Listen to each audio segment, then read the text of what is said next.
Hello everyone, this is part 5 of my Discord bots guide, and in today's video I'm going to be going over the Dank Memer bot, all of its best features and commands that it offers, and how to set them up in your Discord server. Of course, before we do anything, we have to go to the bot's affiliated website, and in this case it'll be dankmemer.lol. This is the website link here, and I'll have this linked in the description below so you can follow along, but firstly we'll go to the website now. Once you're on the website, there'll be a big invite now button in the middle, and you'll just click that first to invite the bot. Make sure you're logged in with your Discord account on the browser, so then when you actually invite the bot, it is a very simple process and you don't have to re-log in. All you're going to do is select the server that you're adding it to, and then you'll click continue. You'll choose the permissions that you'd like the bot to have, but typically you could just leave this all as default. Then you'll click authorize, you'll verify yourself, and it'll add the bot. As you can see in the server, the bot has been added, and we can see there's a new prompt to get started. Another thing you could do is go to dankmemer.lol/dashboard to see the bot's dashboard like most other bots, but in this case this bot is more heavily in the actual user interface in Discord and not more on their dashboard. But if you do go on their dashboard and you go to servers list, and by the way it might ask you for permission to view your servers, then you'll see your server list here, and you can view the server that you added the bot to, and there'll be a couple options. Now there's not a ton of options because this bot is mostly a game bot, or a bot that you do commands to get points, get rewards, get coins, get items, etc., and not necessarily a moderation bot. Now back in Discord, one thing you could always do with this first message that the bot should send when it joins is you could click get started or set up. So if you click set up, it'll just basically take you to the website. So if I click this here, it'll actually just go to the server settings, which I was just on. But if you click get started, it'll send you a DM, and with this DM you could see how to use the bot, as well as go to the commands list for the bot here, or /commands, and you can see all the commands that the bot offers. Now there is literally probably I think over 100 commands here that the bot offers, so I'm not going to go over every single one. But in the gist of it, I'll show you how to set it up properly. The first section here on the dashboard is the please prefix section, and if you go to the permissions section here, you could actually change the rules for certain permissions for certain commands. So if you have a particular command or commands that you don't want people to use with this bot, you could go to add rule. You could choose to enable or disable the command in the given channel.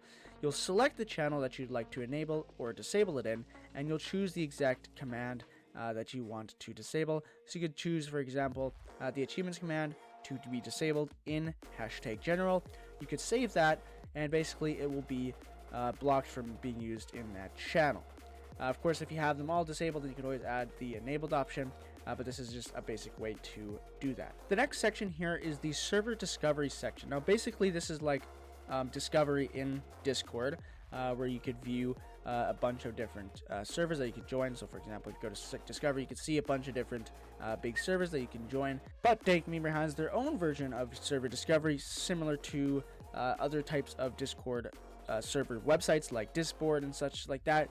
You could just click setup here on the dashboard, and then you could check off to be discoverable. But first you set up your description. So you just have your description here of whatever your server is about. You will get the invite link to your server, so you go to the server, right click, invite people, then you'll edit the invite link, make it so it expires never, generate the new link, copy it, go back to the website and paste it in. Then you could also add tags to basically say like what your server is about. So let's say it's about Minecraft, let's say it's social, let's say there's trading, whatever it might be. Then you can just turn on discovery and click save, and that is it. And simply you will be inside of this discovery. Now if you don't know what I'm talking about, if you go to the search bar and go to dankmemer.lol/discovery, if I could type, there we go, then we can see that they have their own discovery, and it shows a bunch of different servers that you can join just by clicking join, and it's a bunch of different things, and you can see which servers are premium or not. The next section here on the right is called server pool, and essentially this is basically a way for users to donate coins and items into, basically you're donating it into this server storage area thing, and basically users that have a certain role or a certain manager role can use these things that were donated to basically host events and give them back to the community. So if you click view more here, you can see that there is donations allowed or not. So you could allow users to donate to the pool, or I guess you would just make the pool yourself. And then you have payouts, which is basically allow managers to start events or pay out from the server pool to other users. And you can always go to edit event managers here. The very first group of commands here is the robbing commands, and now these are the commands that I would suggest that you choose if you want them disabled or enabled right before you do anything else with any of the other commands, because these commands literally allow you to rob other users or rob the bank. So this would be a very crucial part of having any of your commands working if you do want people to actually be able to rob or not, depending on what kind of server you're making or how you want the bot to be used for.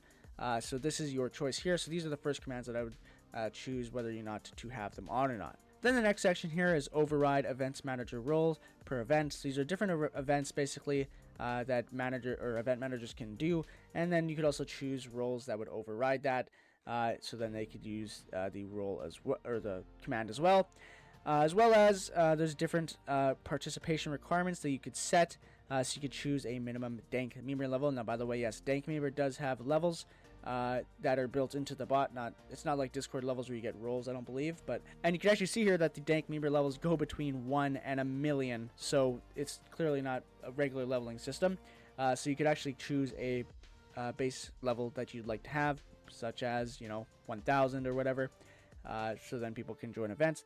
And there's also weekly leaderboard positions, so you could choose how big the leaderboard is, as well as you could choose how old you want the Discord account to be. So basically, like how many months at minimum do you want to allow new users that just joined within the last month to be able to participate in these events, as well as required roles, of course, if you want users to have certain roles. Maybe you have an event role that you created, and you only want people that have that event role or that gave themselves that event role to actually participate, to actually have that enabled so then they could participate in the event. And as you can see here, they're actually working on a messages feature, which will be very handy, I bet, which is basically the minimum amount of messages in a time period that the user has to send before they could actually participate. So that's good for hosting any challenges or for any rewards, and you really want people to actually message in your server. And you could probably set that to a really short time period, like a day, and say like you have to message at least 100 times today to actually participate in this event, which will definitely increase your server uptime. The last main tab here is the random events tab. Now these are different events that happen in the server, and you could choose, well, firstly you could choose whether channel events can spawn in your server, which is at the very top here. And then you could also choose specific channels that you'd want events to spawn in. Now, if you have, as it says here, if you don't have any channel selected, it will spawn in literally every active channel that is available. As well as you could choose a maximum time since the last command in a channel for event to spawn. So basically, the time between events spawning in a channel. So right now it's set at 30 minutes, but you can choose that up to a week if you really want a weekly event. Now below here is notification role ping. So you can see these are all the different events that they offer. You could choose which ones that you want someone to be pinged in, and you choose the role in the top right here that you want to be pinged. Now, I don't have any roles in my server, but let's say you have an event ping role. You could create that, set it here, and then just choose whatever events you want them to be pinged for. Then lastly here, there's also server events. So there's channel events, and then there's also server events. Now, it seems to be only 2 server events here that could happen. You could choose whether they do happen or not, and then you could choose the roles to ping, as well as the channels to send the server event notifications in. So you can just choose on the right here the roles as well as the channels. Nonetheless though, guys, Dank Memer is a very, very diverse gaming bot. It's one of the best bots for just in terms of actually interacting with the bot. It's one of those bots that was the most popular for actually interacting with them and doing all sorts of events and all sorts of different activities. And if you just go and click / here, you could actually view all the commands. Now, depending which, if you're adding this to your server, of course, yeah, you could see all the commands that you have enabled. But if you're in another server that has the bot, you could also do this to view which commands they have enabled. And you can see there is a lot of different commands that you could use with this thing. So I bet you could probably spend at least a few hours learning how to use it and learning all of its different commands, because there is a lot to go over here. Anyways, guys, I hope you enjoyed this tutorial. Hopefully this helped you out with setting up the Dank Memer bot. Now, there's not a lot of setup to do with this bot, because once again, it's very command oriented and not necessarily a bunch of different auto moderation stuff and all that sort of stuff you have to set up. So it's very much almost almost fully set up once you actually invite the bot. Please leave a comment on which types of videos you'd like to see next, and please join my Discord server, as I do look at these suggestions a lot more, and they are more likely to become a video. As well as I'd like to give a quick thank you for helping us to get 500 members in the Discord server. As well as please subscribe to the YouTube channel, and please turn on notifications if you'd like to be notified for future tutorials. And let's get to 1,000 subscribers. So anyways, I'll see you guys in the next tutorial/video, and I hope you have a great day, and I'll see you guys in the next one. Bye-bye.